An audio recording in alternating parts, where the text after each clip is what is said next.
시청자 여러분 안녕하십니까? VOA 모닝뉴스 시작합니다.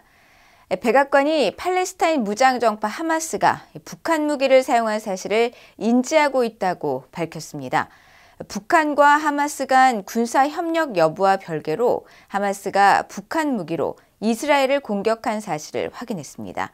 조상진 기자가 보도합니다.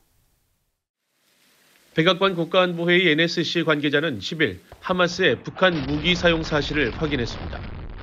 이 관계자는 미국은 지난해 10월 7일 하마스가 이스라엘을 공격할 당시 북한 무기를 사용했다고 밝힌 이스라엘 군 당국과 한국 정보기관이 엇갈린 평가를 하고 있느냐는 VOA의 이메일 질의에 우리는 북한 무기가 과거는 물론 최근에도 하마스에 의해 사용됐다는 공개적인 일련의 증거를 인지하고 있다고 답했습니다. 앞서 VOA는 이스라엘 현장 취재를 통해 하마스가 북한의 대인 살상용 유탄 발사기인 F-7을 사용했으며 더 나아가 F-7의 추진체 부분을 분리해 살상력이 더 높은 대전차 로켓 탄도에 장착한 사실을 확인했습니다. 이후 VOA는 외교 소식통을 통해 입수한 사진을 근거로 하마스가 사용한 F-7의 신관 부분에서 한글 표식이 발견됐다고 전했습니다. 이와 관련해 한국 국정원은 8일 동일하게 판단한다며 VOA의 보도를 확인했습니다. NSC 관계자는 이어 존 커비 NSC 전략소통조정관이 10일 브리핑에서 밝혔듯이 우리는 북한과 하마스 간의 군사협력 징후는 보지 못했다며 하마스의 북한 무기 사용과 양측의 군사협력은 별개의 사안이라는 점을 분명히 했습니다. 앞서 커비 조정관은 이날 백악관 정례 브리핑에서 관련 질문을 받고 하마스와 북한 사이에 군사적으로 협력이 있다는 징후는 알지 못한다고 답했습니다. 이는 VOA와의 인터뷰를 통해 북한과 하마스 간 직접적인 군사적 협력 가능성에 유보적인 태도를 보인 이스라엘 전현직 당국자는 물론 하마스의 북한 무기 사용 사실 자체만을 확인한 한국 국정원의 평가와 일치하는 것입니다. 실제로 이스라엘 방위군의 적 무기 수집부대 사령관인 2단 샤론 캐틀러 중령은 지난달 28일 VOA와의 인터뷰에서 하마스가 북한제 F-7 로켓 추진체를 자신들의 대전차 로켓에 장착해 북한 부품으로 신무기를 만들고 있다면서도 북한 무기를 발견했다고 해서 우리가 북한과 싸우는 것은 아니라고 말한 바 있습니다. I can show you North Korean weapons that we found on October 7th inside Israel that came with the terrorists themselves. And we keep finding more and more of those specific types inside Gaza, even now during our maneuver. 또 데이비드 바루치 이스라엘 방위군 대변인도 지난달 26일 VOA에 다른 나라의 군사 장비와 폭발물, 총기와 마찬가지로 북한 무기가 이스라엘에서 발견됐다면서도 북한 무기의 하마스 전달 경로에 대해서는 아직 알 수 없다고 말했습니다. 미국 국무부도 지난 5일 하마스가 북한산 F-7 로켓 추진체를 이용해 신무기를 제조하고 있다는 VOA의 보도와 관련한 질문에 북한은 이란과 시리아를 포함해 이 지역에 무기를 판매한 오랜 역사를 갖고 있다면서 이스라엘군이 회수한 F-7형 로켓 추진 유탄 등 북한산 무기가 하마스로 이전될 수 있었던 경로는 여러 가지가 있다며 북한 무기의 하마스 이전 사실을 공식 확인했습니다. VOA 뉴스 조상진입니다. 한국의 조태용 국가정보원장 후보자는 올해 북한은 한국의 총선을 염두에 두고 여당에 불리한 여론을 만들기 위해 도발할 수 있고 그 수위는 지난해에 비해 높아질 가능성이 있어 도발 시 두세 배 강력한 응징 의지가 필요하다고 밝혔습니다. 조태용 후보자는 11일 한국국회 정보위원회 인사청문회에서 북한의 도발 지속 상황과 관련해 핵과 미사일, 무기체계 개발은 미국이나 한국과 관계없이 자신들의 일정과 스케줄에 따라 가고 있다면서 이같이 밝혔습니다. 또 올해 북한의 도발 수위는 지난해보다 높아질 가능성이 있다면서 특히 오는 4월 한국의 국회의원 총선 등 정치 상황을 염두에 두고 여당에 불리한 한국 내 여론 조성 차원에서 도발할 수 있다고 예상했습니다.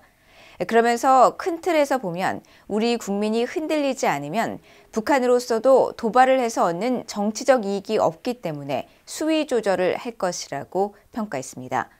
또 북한이 도발을 하면 두세 배 강력한 대응을 하고 도발 시 현장 지휘관 판단에 따라 바로 원점 타격 태세를 갖추는 것이 윤석열 정부의 방침이며 북한의 군사도발 징후와 러북 밀착 등 안보 협력 요소에 대한 정보력과 판단 역량을 강화하고 미한일 정보 협력을 공고히 할 것이라고 밝혔습니다. 북대서양조약기구 나토의 31개 회원국들이 러시아의 북한제 탄도미사일 사용을 강력히 규탄했습니다.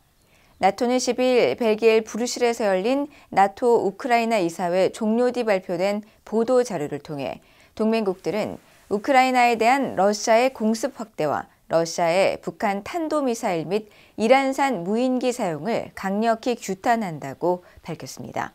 그러면서 회원국들은 우크라이나에 대한 핵심적인 군사 및 경제, 인도적 지원을 지속할 것이라는 점을 분명히 했으며 많은 동맹국들이 올해 수십억 유로의 추가 지원 계획을 발표했다고 강조했습니다.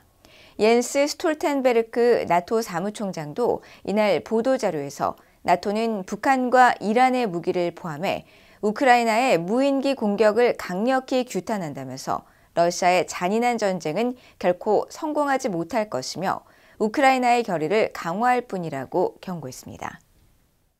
러시아가 북한으로부터 100만 발이 넘는 탄약을 제공받았다고 블라디미르 젤렌스키 우크라이나 대통령이 밝혔습니다. 발트 3국을 순방 중인 젤렌스키 대통령은 11일 에스토니아 탈린에서 실시한 연설을 통해 러시아는 북한으로부터 탄약 100만 발 이상을 지원받고 이란으로부터는 미사일 구매를 협상 중이라고 밝혔습니다. 그러면서 휴전을 할 경우 러시아는 재무장할 시간을 벌어 우크라이나 공격을 오히려 도울 뿐이라면서 그런 위험을 감수하지 않을 것이라고 말하고 침략을 통해 야기하는 모든 범죄와 파괴 행위에 대해 러시아가 책임을 지도록 하는 것이 중요하다고 강조했습니다. 앞서 미국 백악관은 지난 4일과 9일 브리핑을 통해 북한이 러시아에 탄도미사일 여러 발과 미사일 발사대를 제공했으며 러시아군은 지난해 12월 30일과 올해 2일, 6일에 북한제 탄도미사일을 우크라이나 공격에 사용했다고 폭로했습니다. 북한에서 핵물질 제조에 필요한 화학제품과 로켓용 액체 연료 등을 생산하는 것으로 추정되는 만포 운하공장 시설에서 최근 몇 년간 가동이 지속되는 정황이 포착됐습니다. 미국의 북한 전문 매체 38뉴스는 10일 위성사진 분석을 통해 만포 운하공장에서 지난 2021년 4월부터 지난해 9월까지 시설 현대화 및 확장, 생산량 확대 등 여러 징후가 포착됐다고 밝혔습니다. 38뉴스에 따르면 특히 남쪽 3개 공장에서는 과거와 다른 움직임이 나타났으며 이곳에서 화학용품 시약통 추정 물체가 크게 늘거나 수직 저장 탱크 개보수 및 창고 증축을 위한 기초 공사 등이 진행된 흔적이 나타났습니다. 앞서 미국 중앙정보국 CIA는 지난 1980년 기밀 해제된 보고서를 통해 만포 운하공장이 북한의 액체 로켓 추진체와 화학무기 연구 및 생산, 원자력 연구 및 생산 등에 관련이 있다고 밝혔으며 미국의 연구단체들도 운하공장이 영변 핵시설에 각종 화학물질을 제공하는 주요 공급처라고 지적해왔습니다. 이상으로 BOA 모닝뉴스를 모두 마칩니다. 시청해주신 여러분 고맙습니다.